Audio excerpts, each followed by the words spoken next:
કમોસમી વરસાદના પગલે ખેડૂતોને થયેલા નુકસાન માટે રાજ્ય સરકાર દ્વારા રાહત પેકેજની જાહેરાત કર્યા બાદ વળતર મેળવવા માટેની અરજીઓ શરૂ થઈ ગઈ છે, જેમાં જિલ્લામાંથી સોમવાર સુધીમાં કુલ 1,25,602 ખેડૂતોએ રજીસ્ટ્રેશન કરાવ્યું છે। જૂનાગઢ જિલ્લામાં આ વખતની ખરીફ સિઝનમાં કમોસમી વરસાદને કારણે ભારે નુકસાની થઈ હતી,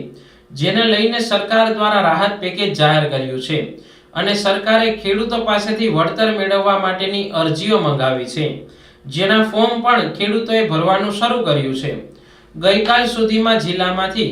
1,25,602 ખેડૂતોએ ઓનલાઈન અરજી કરી છે, જેમાં સોરઠ પંથકમાંથી સૌથી ઓછી મેંદરડા તાલુકામાંથી 10,138 ખેડૂતોએ અરજી કરી છે। કૃષિ રાહત પેકેજ સહાય માટે તારીખ 24/11/2025 સુધી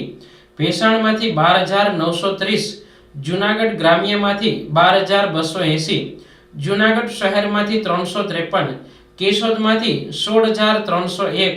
માળિયાહાટીનામાંથી 15,362, માણાવદરમાંથી 15,526,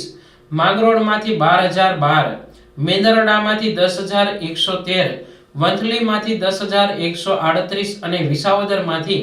20,587 મળી કુલ 1,25,602 ખેડૂતોએ પાક વળતર માટે સહાયની ઓનલાઈન અરજી કરી છે।